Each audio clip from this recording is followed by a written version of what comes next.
दोस्तों अगर आज आप अपने लिए एक बाइक ईएमआई पर परचेज करने जा रहे हैं तो ये वीडियो आपके लिए बहुत इंपॉर्टेंट है, क्योंकि आज इस वीडियो में मैं आपको कुछ ऐसी जानकारी देने वाला हूं जो आपके लिए बहुत इंपॉर्टेंट है। तो चलिए मैं आपको सबसे पहले बता दूं कि जो आज हमारा वीडियो का टॉपिक है, बाइक या कार आप अगर ईएमआई पर लेने जा रहे हैं तो लेने से पहले वीडियो आपको जरूर देखना चाहिए। अब देखिए, ये बात मैं आपको इसलिए बोल रहा हूँ क्योंकि रिसेंटली मैं एक बाइक परचेज करने गया था और मेरे को बाइक ईएमआई पे लेना नहीं था, लेकिन बस जानकारी के पर्पज से मैं ईएमआई के माध्यम से परचेज करने के लिए उनसे बस पूछा, डीलर से या जो उनके फाइनेंसर होते हैं।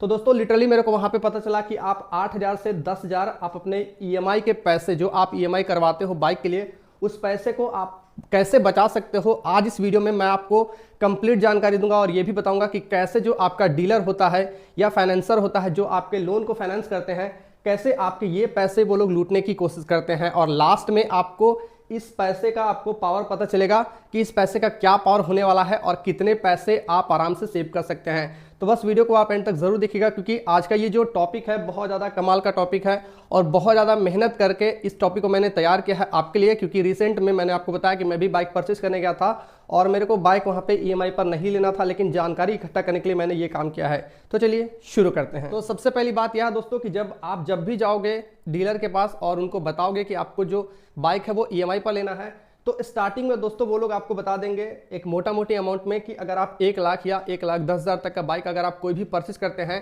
तो 17,000 से 16,000 आपको एक्स्ट्रा पैसे देने पड़ेंगे। अगर आप 18 महीने के, 24 महीने के या 36 महीने के आप ईएमआई करते हैं, ऊपर से वो लोग बता देंगे। लेकिन एग्जैक्ट जो कैलकुलेशन है वो इस बोर्ड में मैं अभी आपको समझाने वाला हूं और कंप्लीट आपको जानकारी देने वाला हूं। तो वीडियो को आप ध्यान से समझिएगा और कोशिश करिएगा समझने का कि क्या होने वाला है।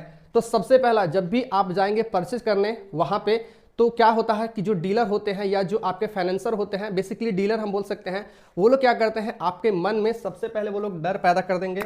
यहाँ पे आप देख सकते हैं सबसे पहला वो लोग डर पैदा कर देते हैं। और किस चीज़ का वो लोग डर पैदा करते हैं कि जो आपका सिविल स्कोर है वो आपका -1 में चला गया है, हम आपको जो गाड़ी है वो ईएमआई पर नहीं दे पाएंगे। तो सबसे पहले दोस्तों मैं आपको बता दूं कि अगर आपको जानकारी नहीं होगा सिविल स्कोर होता क्या है, तो सिविल स्कोर एक 3 डिजिट का नंबर होता है जो 300 से 900 के बीच वैरी करता है। अगर आपका जो सिविल स्कोर है जितना ज़्यादा 900 के करीब है उतना ज़्यादा आपका फाइनेंशियल जो स्कोर है वो आपको देखने को मिलता है। इवन आप बैंक में जाओगे लोन के लिए या आपको गाड़ी वगैरह फाइनेंस करना है तो आसानी से वो लोग फाइनेंस कर देंगे। तो सबसे पहला इसी चीज़ का आपको डर दिखाया जाता है कि जो आपका सिविल है वो -1 में चला गया है। उसके बाद वो लोग आपसे कई सारे उल्टा पुल्टा सवाल भी करते हैं, जैसे कि वो लोग पूछते हैं कि क्या आपका जो घर है वो आपका खुद का अपना है या रेंटेड है। एंड यहाँ पे वो लोग क्या करते हैं, आपका अगर खुद का भी घर है फिर भी वो लोग आपसे झूठा वूठा बोलते हैं, जैसे कि वो लोग बोलेंगे कि आपका रेंट पे घर है, हम आपको लोन नहीं करा सकते हैं या आपका ईएमआई नहीं हो सकता है। एंड जब आप उनको बोलोगे कि मेरा खुद का अपना घर है, फिर भी वो लोग आपकी बात को विश्वास नहीं करते हैं एंड आपको बरगलाने की कोशिश करते हैं कि आपका रेंट पे घर है, आप एक गारंटर लेकर आइए। यहाँ पर वो लोग आपसे गारंटर की भी बात करेंगे। एंड अगर दोस्तों आपका एज 18 साल से ऊपर है, ये भी आपको बोलेंगे कि अगर आपका एज 18 साल से ऊपर नहीं है तो भी हम फाइनेंस वगैरह नहीं करवा सकते हैं, और जो गारंटर का एज है वो भी 18 साल से ऊपर होना चाहिए। तो यहाँ पे अगर घर आपका रेंट पे है तो ये सारा तामझाम आपके साथ देखने को मिलेगा। साथ ही दोस्तों वो लोग आपको ये भी समझाएंगे कि कई सारे आपको एक्स्ट्रा चार्ज भी यहाँ पे देने पड़ेंगे। और एक्स्ट्रा चार्ज मैंने आपको ऑलरेडी समझाया कि 17,000 या 16,000 स्टार्टिंग में वो लोग आपको बोलेंगे मोटा मोटी कि अगर आप फाइनेंस पे करोगे, अगर आप ईएमआई पे करोगे तो ये चार्ज आपको एक्स्ट्रा यहाँ पे देखने को मिलता है। तो दोस्तों ये सारी कुछ बातें हैं जो कि आपको बताई जाती है आपके डीलर के द्वारा अगर आप गाड़ी ईएमआई पे खरीदने जाते हैं। तो हाल ही दोस्तों मैं अपने घर के पास वाले डीलर पे गया था जहाँ पे मैं हीरो के शोरूम में गया था, और यहाँ पे दोस्तों आप देखेंगे मेरे को हीरो का स्प्लेंडर प्लस लेना था। एक्चुअली मैंने उनसे पूरी जानकारी ली कि ईएमआई के माध्यम से अगर मैं खरीदता हूं तो कितने एक्स्ट्रा मेरे को चार्ज पे करने पड़ेगा, उसमें डाउन पेमेंट मेरे को कितना देना है और कितना मंथ का मेरे को ईएमआई यहाँ पे करना होगा। तो सबसे पहली बात दोस्तों आप देखेंगे जो अभी हीरो स्प्लेंडर प्लस बाइक है इसकी प्राइस यहाँ पे जो है 51,500 रुपये आपको डीलर के शोरूम में देखने को मिलता है।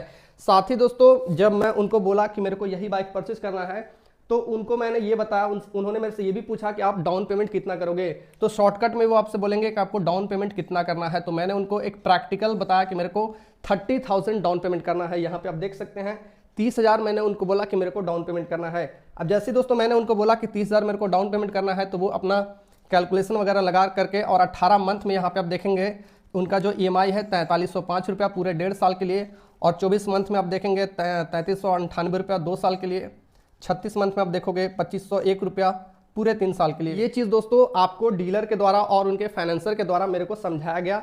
बाद में मैंने अपना कैलकुलेशन बाद में लगाया, वो चीज़ अभी मैं आपको रियल इस वीडियो में दिखाने वाला हूं। और कैसे आप उस कैलकुलेशन को समझकर यहाँ पे मैं पहले ही आपको बताया हूं कि 8,000 से 10,000 आप अपने पैसे को बचा सकते हैं। और पैसे का पावर भी मैं आपको इस वीडियो में बताने वाला हूँ। जो पैसा आपका खुद का है वो आपसे डीलर और फाइनेंसर लूटने वाला था, वही पैसा मैं आपका इसी वीडियो में शेयर करने वाला हूँ। तो यहाँ पे दोस्तों अब क्या है कि ये जो पूरा तामझाम आपको समझाया जाता है वो तो आपको समझा दिया गया, लेकिन कुछ ऐसे फ्रेशर्स होते हैं, यहाँ पे देखेंगे मैंने फ्रेशर्स का जिक्र किया है, जिनको बाइक ऑलरेडी परचेस करना है। वो लोग क्या करते हैं, वो जल्दी जल्दी के चक्कर में रहते हैं कि मेरे को किसी भी हालत में बाइक चाहिए। वो ज़्यादा सोचते नहीं हैं, बस उनको लगता है कि मेरा सैलरी 20,000 25,000 है या 30,000 है, तो मेरा जो मोटा मोटी जो EMI है अगर 18 महीने का लूँगा तो 4305 रुपये बनेगा, आराम से पे कर देंगे। 24 महीने का लेंगे तो 3398 रुपया, और 36 महीने का लेंगे तो 2501 रुपये आराम से पे कर देंगे। तो दोस्तों वो लोग ज़्यादा सोचते नहीं हैं और आराम से परचेज कर लेते हैं। और लास्ट में उनके साथ क्या होता है, यहाँ पे 17,000 से 16,000 उनका चूना लग जाता है। एग्जैक्ट उनको ये नहीं पता चल पाता है कि इतने इस पैसे में कितना एक्स्ट्रा पैसे उनसे लिए गए हैं, क्योंकि वो जानकारी हासिल करने की कोशिश नहीं करते हैं। तो वही मैं आपको अभी बताने वाला हूँ। लेकिन कुछ लोग क्या होते हैं, थोड़े बहुत एक्सपीरियंस वाले होते हैं, थोड़े तेज होते हैं, तो मैंने उनसे ये पूछा कि आप मेरे को एक्स्ट्रा चार्ज कितना देना पड़ेगा। तो मोटा मोटी दोस्तों उन्होंने मेरे को यही बताया कि 17,000 से 16,000 आपको एक्स्ट्रा चार्ज पे करना होगा। देखिए दोस्तों एक बात यहाँ पे मैं आपको नोट करके समझा देता हूँ कि जब भी आप बाइक या कार लेने जाते हैं शोरूम में, तो कभी भी आप उनके ओरल जो आपको ओरली बताते हैं उस पर कभी भी भरोसा ना करें। सिंपली आपको करना क्या है, उनको बोलो कि जो चार्ट पेपर होता है, जो भी बाइक का प्राइसिंग लिस्ट का पेपर होता है, उसके पीछे आप सारे चीज़ों को स्टेप बाय स्टेप हमें लिख कर बताओ कि आखिर हमें जो बाइक परचेज करना है या जो कार परचेज करना है उसका प्राइस कितना है, अगर हम इतना डाउन पेमेंट करें तो हमें कितना मंथ में कितना EMI पे करना है, क्या रेट ऑफ इंटरेस्ट आपको देखने को मिलेगा, कौन कौन से एक्स्ट्रा चार्जेस आपको देखने को मिलेंगे, सारा चीज़ आप उनको एक पेपर में नोट डाउन करने को बोले, ताकि आपके लिए फ्यूचर के लिए और आपके समझने के लिए काफ़ी ज़्यादा वो बेटर होगा। दोस्तों एक चीज़ बहुत ज़्यादा इंपॉर्टेंट है, जब आप जाओगे अपने डीलर के पास बाइक परचेज करने तो उनका केवल आपको सुनना नहीं है बल्कि कुछ आपको पूछना भी है। तो आपको पूछना क्या है, सबसे पहले मैं आपको बता दूं, रेट ऑफ इंटरेस्ट आपको पूछना है। और जब मैंने उनसे रेट ऑफ इंटरेस्ट के बारे में पूछा तो उन्होंने 2 तरीके का मेरे को इंटरेस्ट के बारे में बताया। सबसे पहला यहाँ पे दोस्तों आप देखेंगे एक फ्लैट उन्होंने बताया और एक रिड्यूसिंग बताया। तो फ्लैट का बेसिकली मतलब क्या होता है कि स्टार्टिंग में जो आपको रेट ऑफ इंटरेस्ट लगाया जाता है, जैसे कि मान के चलते दोस्तों कि अगर आपको 10% के हिसाब से एनुअली रेट ऑफ इंटरेस्ट लगाया जाता है, तो ये आपका थ्रू आउट जब तक EMI चल रहा है, यानी 2 साल का आपका EMI चल रहा है या 1 साल का आपका EMI चल रहा है, तो रेट ऑफ इंटरेस्ट आपको इतना ही देखने को मिलेगा। हम इसे फ्लैट बोलते हैं। दूसरा दोस्तों यहाँ पे जो रिड्यूसिंग का कॉन्सेप्ट है, रिड्यूसिंग का मतलब होता है कि शुरुआत में अगर आपको 9% या 10% का रेट ऑफ इंटरेस्ट लगाया जाता है तो धीरे धीरे घटकर ये आपका 8 पे चले जाएगा, यानी कम होगा। स्टार्टिंग में आपको ज़्यादा देखने को मिलेगा और बाद में आपका ये जो रेट ऑफ इंटरेस्ट है ये कम देखने को मिलेगा। लेकिन दोस्तों मैंने अपना कैलकुलेशन वगैरह लगाकर देखा तो यहाँ पे जो आपको फ्लैट इंटरेस्ट आपको देखने को मिलता है उस पर आपको बाइक को परचेज करना है, तो यहाँ पे आपको रिड्यूसिंग को ध्यान नहीं देना है। हम यहाँ पे जो बाइक परचेज करेंगे उसको फ्लैट में परचेज करेंगे। अब देखिए दोस्तों उन्होंने मेरे को रेट ऑफ इंटरेस्ट के बारे में बताया।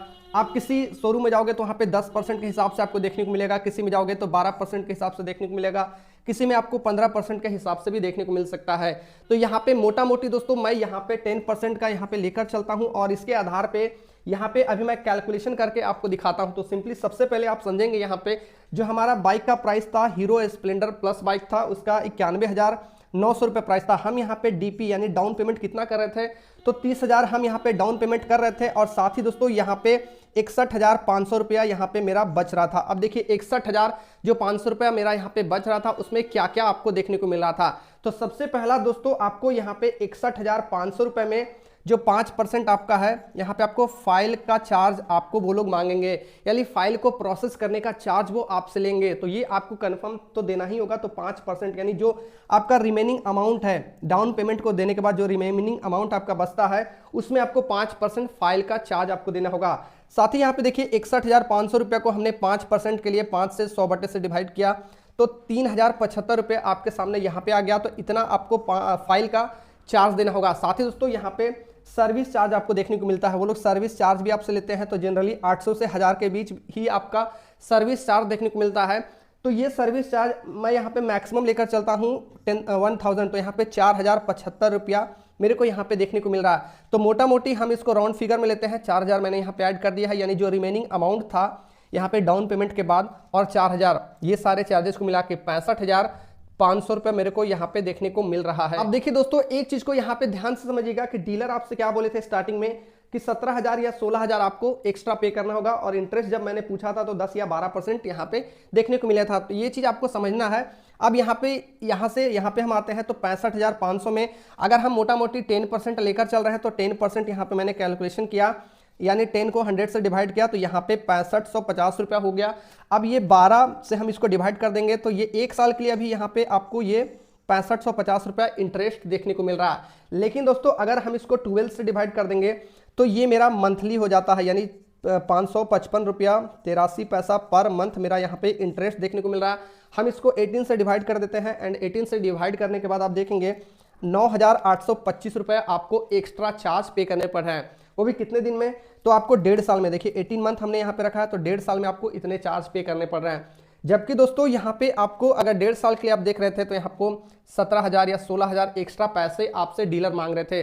अब हम क्या करेंगे, 9825 रुपये को राउंड फिगर करके हम इसको 10,000 लेकर चलते हैं। यहाँ पे देखेंगे 17,000 वो लोग आपसे मांग रहे थे और हम यहाँ पे 10,000 लेकर चल रहे हैं। जो हमारा अपना कैलकुलेशन निकल कर आया है ये एग्जैक्ट कैलकुलेशन है, और यहाँ पे मैं 10,000 माइनस करके कर देता हूँ 17,000 में।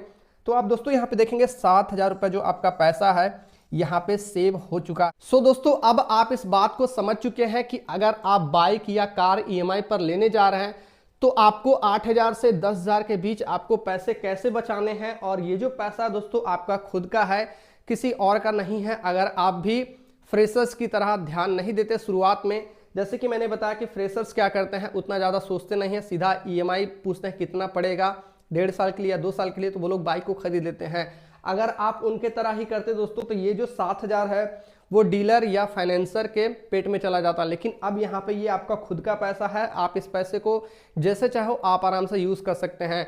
सो आई होप दोस्तों इस वीडियो में मैंने आपको समझाने की कोशिश की है कि अगर आप बाइक या कार आज के डेट में परचेज करने जा रहे हैं आप किसी ऑथराइज डीलर के पास, तो कैसे आपको वहाँ पे डील करना है, कैसे आपको कैलकुलेशन करना है, कैसे रेट ऑफ इंटरेस्ट आपको निकालना है, वो सारी चीज़ों मैंने आपको समझा दी है। और कैसे लास्ट में दोस्तों आप यहाँ पे अपना 8,000 से 10,000 अपने पैसे को सेव कर पाएंगे। आई होप आपको ये वीडियो पसंद आएगा, और इसी प्रकार के नए और इन्फॉर्मेटिव वीडियो को देखने के लिए हमारे चैनल को नीचे आपको रेड कलर का बटन दिखेगा, उस पर क्लिक करके सब्सक्राइब जरूर करिएगा। मिलते हैं नेक्स्ट वीडियो में, तब तक के लिए जय हिंद, वंदे मातरम।